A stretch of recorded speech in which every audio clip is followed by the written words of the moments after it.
This is a printout that I added to my yoga collection material some years ago, and it's of one of my favorite sequences, this moon salutation sequence.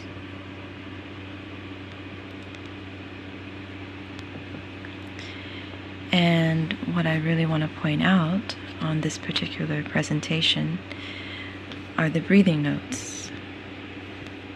Inhale, exhale, exhale, exhale, inhale, exhale, inhale, through the entire sequence of about 16 postures.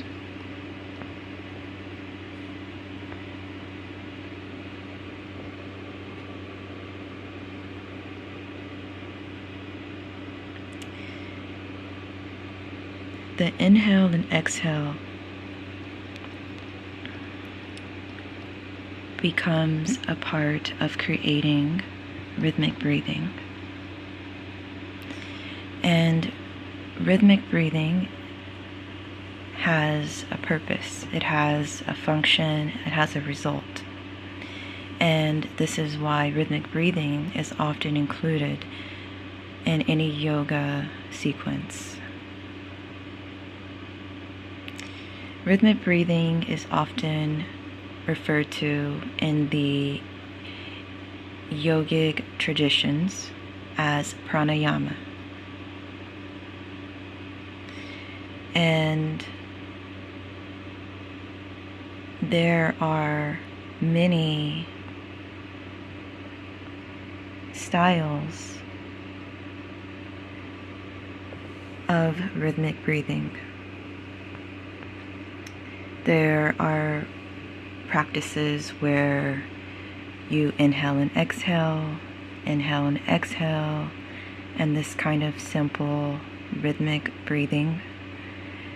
And then there are more complex breathing practices that may include holding the breath,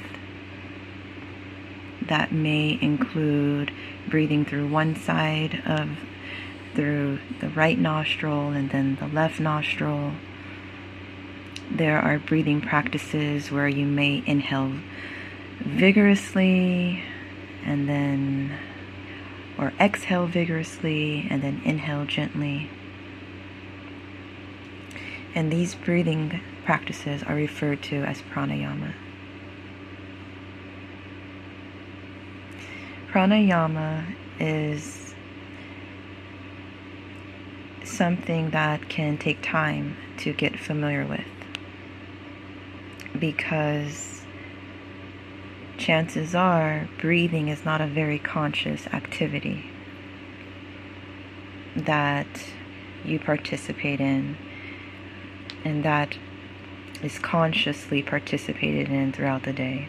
Breathing is usually something that happens just subconsciously or automatically. So when we have to decide if we want to participate in a breathing practice, this often seems challenging for various reasons. Either it feels challenging because suddenly the practice is asking us to control our breathing when we're used to letting our breathing happen naturally, or the practice may feel like it is too much of an extended period of time. There's various reasons why breathing practices may not at first sound very interesting.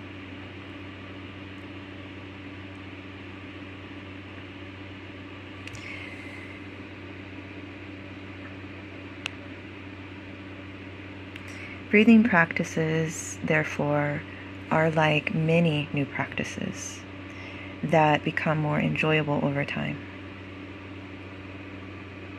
For example, whenever